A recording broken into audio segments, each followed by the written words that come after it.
ছোট্ট এই দোয়াটি যদি কোনো ব্যক্তি প্রতিদিন একবার করে পাঠ করতে পারে, ওই দিন সে ইচ্ছা করলেও কোনো পাপ করতে পারবে না। মানে পাপ করার ক্ষমতা সে হারিয়ে ফেলে, শয়তান তার কাছ থেকে অনেক দূরে চলে যায়।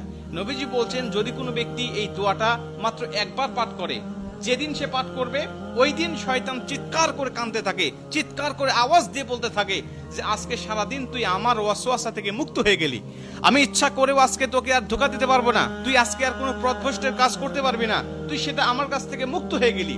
মানে এই দোয়াটার এতটাই পাওয়ার, এতটাই ক্ষমতা আল্লাহ পাক দিয়ে দিয়েছেন। অতএব আমরা এই দোয়াটা মুখস্থ রাখবো, ছোট্ট একটি দোয়া মুখস্থ করে প্রতিদিন আমরা তেলাওয়াত করব।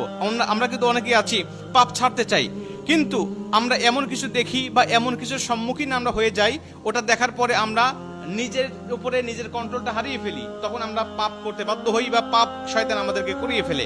এজন্য যদি আমরা প্রতিদিন অন্তত ফজরের নামাজের পরে এই দোয়াটা যদি পাঠ করতে পারি, তাহলে আমরা কিন্তু শয়তান থেকে মুক্ত থাকবো ওই দিন সারাদিন। আর শয়তান থেকে মুক্ত থাকার কারণে আমরা ইচ্ছা করলে ওই দিন পাপ করতে পারবো না।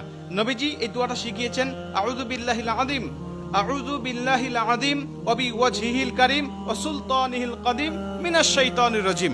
আমি আবারও দোয়াটা পাঠ করছি, যারা লিখে নিতে পারেন লিখে নেবেন, এবং প্রয়োজনে এটা ভিডিও আকারে যেহেতু এটা পাবলিশড হবে, আপনারা যারা ফেসবুকে দেখবেন আপনারা অবশ্যই এটা শেয়ার করে রেখে দিবেন টাইমলাইনে, প্রয়োজনে বারবার শুনে শুনে আপনি এটা মুখস্থ করে নেবেন। দোয়াটি হচ্ছে, আউযু বিল্লাহিল আযীম ওয়া বিওয়াজহিল কারীম ওয়া সুলতানিহিল কাদিম মিনাশ শাইতানির রাজিম।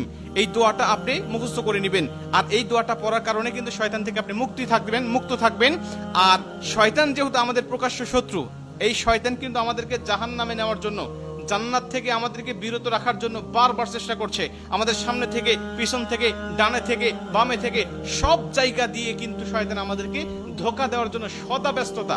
আল্লাহর সাথে সে চ্যালেঞ্জ করে আসছে, আল্লাহকে বলছে, আল্লাহ প্রয়োজনে তুমি জান্নাতের সংখ্যা কমিয়ে ফেলো, জাহান্নামের সংখ্যা বাড়িয়ে দাও, কারণ আমি মানুষগুলোকে যেভাবে ধোঁকা দেব, এই ধোঁকায় সে বোকা হয়ে তোমার ইবাদত আর গোলামি সে করবে না, সে নিঃসন্দেহে পথভ্রষ্ট হয়ে যাবে।